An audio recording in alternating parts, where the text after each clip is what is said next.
सकट चौथ का व्रत 29 जनवरी 2024 दिन सोमवार को रखा जाएगा। दोस्तों, हिंदू पंचांग के अनुसार ये पर्व हर साल माघ मास के कृष्ण पक्ष की चतुर्थी तिथि को मनाया जाता है। इस दिन भगवान गणपति और सकट माता की श्रद्धा पूर्वक पूजा करी जाती है। इसके साथ ही लोग चंद्रमा की पूजा भी करते हैं और अर्घ्य देते हैं। इसे संकष्टी चतुर्थी, वक्रतुंडी चतुर्थी, माही चौथ और तिलकुट चौथ के नाम से भी जाना जाता है। इस व्रत को महिलाएं अपनी संतान की दीर्घायु और सुखी जीवन के लिए रखती हैं। ऐसा माना जाता है कि जो बच्चे गंभीर रोग से पीड़ित होते हैं, उनके लिए यदि माँ इस दिन व्रत रखे तो उस बच्चे को लाभ मिलता है। वहीं ये व्रत बच्चों को बुरी नज़र से भी बचाता है। इसके साथ ही जो माँ अपने बच्चों के लिए इस दिन व्रत रखती हैं, वे बच्चे जीवन में कई तरह के संकटों से दूर रहते हैं। माँ के द्वारा रखा जाने वाला ये व्रत बच्चों की शिक्षा में आने वाली बाधाओं को दूर करने वाला भी माना जाता है। संतान पर भगवान गणेश की कृपा और आशीर्वाद हमेशा बना रहता है। इस दिन भगवान गणेश को तिल, गुड़, गन्ना और तिल का भोग लगाया जाता है। दोस्तों, सकट चौथ पर गणेश जी की पूजा के लिए सुबह स्नान कर ले। उसके बाद स्वच्छ कपड़े पहनकर या तो मंदिर में या घर में गणेश जी की पूजा करें। भगवान श्री गणेश को पीले वस्त्र पहनाएं। साथ ही गणेश जी को जनेऊ, सुपारी, पान का पत्ता, लौंग, इलायची, गंगा जल, फूल, दूर्वा, रोली, मेहंदी, सिंदूर, अक्षत, हल्दी, मौली, इत्र, अबीर, गुलाल, धूप, दीप, 21 या 11 तिल के लड्डू, मोदक, मौसमी फल इत्यादि चढ़ाएं। इसके बाद शाम को चंद्रमा को जल देकर व्रत को संपन्न करें। दोस्तों, इस दिन गणेश जी को पान अर्पित करने से गणेश जी के साथ साथ माँ लक्ष्मी की भी कृपा मिलती है। इस दिन पान के ऊपर कुमकुम से स्वास्तिक बनाकर पूजा में रखें। दोस्तों, सकट चतुर्थी के व्रत के दिन हमें विशेष सावधानियां बरतनी चाहिए। कुछ कार्य ऐसे हैं जिनको करने की इस दिन विशेष रूप से मनाही होती है। साथ ही कुछ ऐसे उपाय हैं जिनको अगर हम सकट चौथ के दिन करते हैं तो हमें अपने जीवन में लाभ प्राप्त होता है। तो दोस्तों, चलिए जानते हैं कि इस दिन हमें कौन-कौन से कार्य करने चाहिए और कौन-कौन से कार्य भूलकर भी नहीं करने चाहिए।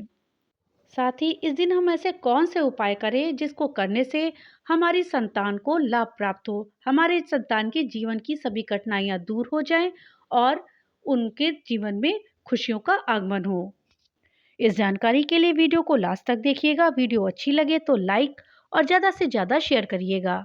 और हाँ, अगर चैनल पे नए आए हैं तो चैनल को सब्सक्राइब करना मत भूलिएगा और अपने विचार हमें कमेंट बॉक्स में लिख करके ज़रूर बताइएगा। तो दोस्तों, सबसे पहले जानते हैं कि हमें कौन से कार्य इस दिन भूलकर भी नहीं करने चाहिए। दोस्तों, पहला कार्य है कि सकट चौथ के दिन गणेश जी को तुलसी भूल के भी नहीं चढ़ानी चाहिए।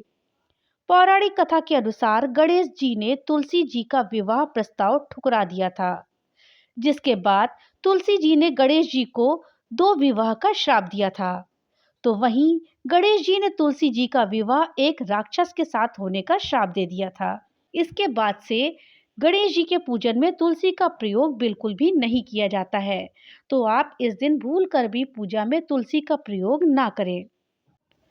दोस्तों, सकट का व्रत कर रहे लोगों को इस दिन भूल से भी गणेश जी की सवारी यानी कि मूषक अर्थात चूहे को नहीं सताना चाहिए। ऐसा करने से गणेश जी नाराज हो सकते हैं, क्योंकि गणेश जी की सवारी है मूषक और मूषक गणेश जी को अत्यंत ही प्रिय है। तो उनके प्रिय मूषक को अगर आप सताएंगे या उसको परेशान करेंगे तो आपको पाप लगेगा। दोस्तों, सकट व्रत करते समय महिलाओं को भूलकर भी काले रंग के कपड़े नहीं पहनने चाहिए। काले रंग के कपड़े किसी भी शुभ कार्य में नहीं पहने जाते हैं। इस दिन आप पीले या लाल रंग के शुभ रंग के कपड़े पहने। दोस्तों, सकट पूजा में चंद्रमा को जल में दूध और अक्षत मिलाकर अर्घ्य दिया जाता है। आप अर्घ्य देते समय इस बात का विशेष ध्यान रखें कि अर्घ्य देते समय जल की जो छींटे हैं वो पैरों पर कदापि ना पड़े, या जहाँ पे आपने जिस जगह पे आपने अर्घ्य दिया है वहाँ पे उस जल पे किसी का पैर ना पड़े। इस बात का आपको विशेष ध्यान रखना है। दोस्तों, मान्यता है कि सकट चौथ के दिन भगवान गणेश की पूजा के बाद चंद्रमा को अर्घ्य देने से ही व्रत पूरा होता है। इस व्रत में रात के समय चंद्रमा निकलने के बाद ही उनकी भी पूजा करी जाती है और उनको अर्घ्य दिया जाता है। कहा जाता है कि चंद्रमा को अर्घ्य दिए बिना भूलकर भी व्रत का पारण नहीं करना चाहिए। दोस्तों, जिस तरह से करवा चौथ में चंद्रमा की पूजा के बाद ही व्रत का पारण किया जाता है, उसी तरह से सकट में भी चंद्रमा की पूजा के बाद ही व्रत का पारण करना चाहिए। इससे पहले आपको व्रत नहीं खोलना चाहिए। अगर आप चंद्रमा को अर्घ्य दिए बिना ही अगर अपना व्रत खोल देते हैं तो आपका व्रत खंडित हो जाएगा। दोस्तों, ये थे वो काम जो हमें भूल कर भी सकट पूजा के दिन नहीं करने चाहिए। अब आइए जानते हैं कि हमें इस दिन क्या-क्या करना चाहिए, किन बातों का ध्यान रखना चाहिए। दोस्तों, कहा जाता है कि दाईं सूंड वाले गणपति हठी होते हैं। इनकी पूजा में सभी विधियों का सही से पालन करना जरूरी होता है और ये कठिनाई से प्रसन्न होते हैं। सकट चौथ पर आप दाईं सूंड वाले गणपति की ही पूजा करें। सकट चौथ के दिन अगर आप दाईं सूंड वाले गणपति की पूजा करते हैं तो वे आपकी सभी मनोकामनाओं की पूर्ति करते हैं। तो इस दिन आप दाईं और सूंड वाले गणपति की पूजा करें। दोस्तों, आपको किसी विशेष कार्य में अगर सफलता चाहिए तो सकट चौथ के दिन गणेश जी के सामने 2 सुपारी और 2 इलायची रखें। उसके बाद फिर गणेश जी का पूजन करें तो आपको निश्चित ही अपने कार्य में सफलता मिलेगी। दोस्तों, सकट चौथ के दिन अगर बप्पा को प्रसन्न करना चाहते हैं तो इसका सबसे आसान उपाय ये है कि आप इस दिन गणेश चालीसा का पाठ करें और विधि विधान से आरती करें। ये 2 काम ही गणेश जी को प्रसन्न करने और अपनी मनोकामनाओं की पूर्ति करने के लिए काफी हैं। दोस्तों, गणेश जी की कृपा प्राप्ति और कार्यों में सफलता के लिए गणेश चौथ के दिन गणेश जी को मोदक का भोग जरूर लगाएं और कम से कम 21 गांठ दूर्वा अर्पित करें। गणेश जी प्रसन्न होकर आपकी मनोकामनाओं की पूर्ति करेंगे। दोस्तों, आप अपने किसी विशेष कार्य की सिद्धि करना चाहते हैं तो गणेश चौथ पर या सकट चौथ पर आप गणेश जी के मंत्रों का जाप कर सकते हैं। गणेश जी के मंत्रों का जाप करने से भी आपको सफलता मिलेगी। दोस्तों, घर में सकारात्मकता के लिए सकट चौथ के दिन पूजा घर में तांबे के लोटे में गंगा जल भर के रख दें और उसमें एक सुपारी डाल दें। ऐसा करने से आपके घर में पॉजिटिविटी आएगी, हर तरफ सकारात्मकता का संचार होगा और जो आपके घर की नकारात्मक ऊर्जा है वो दूर हो जाएगी। सकट चौथ के दिन गणेश जी की पूजा के समय एक लाल कपड़े में श्री यंत्र और उसके केंद्र में एक सुपारी रख दें। फिर गणेश जी के साथ इसकी पूजा करें। फिर शाम को श्री यंत्र और सुपारी को अपनी तिजोरी में रख लें। ऐसा करने से आपके धन दौलत में वृद्धि होगी।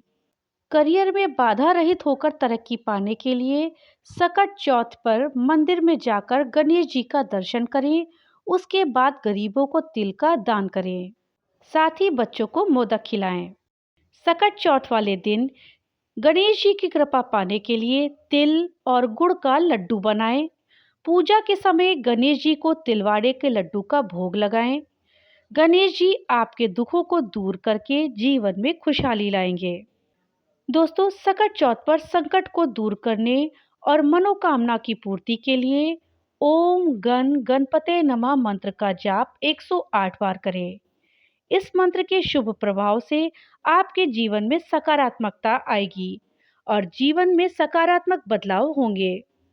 दोस्तों, सकट चौथ के दिन गणेश जी की पूजा के समय संकट नाशन गणेश स्तोत्र का पाठ करें। इसके प्रभाव से आपके सभी दुख, कष्ट और विघ्न बाधा दूर हो जाएंगे। दोस्तों, आप अगर अपने हर काम में सफलता चाहते हैं तो इसके लिए सकट चौथ के दिन भगवान गणेश को गेंदे का पीला फूल चढ़ाएं। इसके साथ ही भोग में मोदक अर्पित करें। ऐसा करने से आपको आपके प्रत्येक कार्य में सफलता मिलेगी। दोस्तों, जीवन में आ रहे सारे कष्ट और बाधाओं को दूर करने के लिए संकट चौथ के दिन भगवान गणेश की विधिवत पूजा करें। इसके साथ ही एक मंत्र का जाप करें। वो मंत्र है ओम गण गौ गणपते विघ्न विनाशिने स्वाहा। इस मंत्र का 108 बार जप करने से आपके जीवन के सभी कष्टों का अंत होगा। दोस्तों, सकट चौथ के दिन भगवान गणेश जी को जोड़े में दूर्वा अर्पित करें। इसके साथ ही दूर्वा अर्पित करते समय इदम दूर्वादलम ओम गण गणपते नमः मंत्र को बोलें। ऐसा करने से भगवान गणेश प्रसन्न होंगे और आपके जीवन में सुख और समृद्धि आएगी। दोस्तों, अगर आप अपनी आर्थिक स्थिति को मजबूत करना चाहते हैं या आपकी आर्थिक स्थिति सही नहीं है, उसमें सुधार करना चाहते हैं, तो इस दिन आप गणपति जी को घी और गुड़ का भोग लगाएं। इसके बाद इसको आप प्रसाद के रूप में ग्रहण करें। ऐसा करने से आपकी आर्थिक स्थिति में सुधार होगा और आपकी स्थिति मजबूत बनेगी। आपके जीवन में जो भी तंगी है, उससे आपको छुटकारा मिलेगा। दोस्तों, इस बार सकट चतुर्थी सोमवार के दिन पड़ रही है और सोमवार का दिन भगवान शिव का होता है, जो कि भगवान श्री गणेश के पिता हैं। तो अगर आप भगवान गणेश को प्रसन्न करना चाहते हैं, तो इसके लिए आप भगवान शिव को भी प्रसन्न करें। इसके लिए आप सुबह ब्रह्म मुहूर्त में स्नान करने के पश्चात शिव जी का जल से अभिषेक करें। जल से अभिषेक करते समय जल में आप कुछ दाने अक्षत के और साथ ही थोड़ा सा दूध मिला लें। ऐसा करने से भगवान शिव प्रसन्न होंगे और आपको सुख समृद्धि प्रदान करेंगे। दोस्तों, अगर इस दिन आप भगवान गणेश के साथ माता लक्ष्मी की भी कृपा पाना चाहते हैं, तो आप गणेश जी को पान का पत्ता चढ़ाएं और पान का पत्ता जब चढ़ाएं तो उस पे कुमकुम से स्वास्तिक का चिन्ह बना दें। ऐसा करने से गणेश जी के साथ साथ आपको माता लक्ष्मी की भी कृपा प्राप्त होगी, क्योंकि पान का प्रयोग सभी प्रकार की सिद्धि प्रदान करने वाला माना गया है। साथ ही पान माता लक्ष्मी को भी अत्यंत प्रिय है। दोस्तों, अगर आपकी कोई संतान नहीं है और अथक प्रयासों के बाद भी ऐसा योग नहीं बन पा रहा है, तो सकट चौथ के दिन श्री गणेश को अपनी उम्र के बराबर लड्डू अर्पित करें और उनके सामने बैठकर ओम नमो भगवते गजाननाय मंत्र का जाप करें। पति पत्नी यह मंत्र का जाप साथ में करें। ऐसा करने से आपको जल्दी ही संतान सुख प्राप्त होगा। तो दोस्तों, ये थे कुछ उपाय जो कि सकट चौथ के दिन अगर आप करते हैं तो आपको लाभ प्राप्त होगा। भगवान भोलेनाथ की कृपा आप सब पर बनी रहे। तो मिलते हैं अगली नई वीडियो के साथ, तब तक के लिए राधे राधे।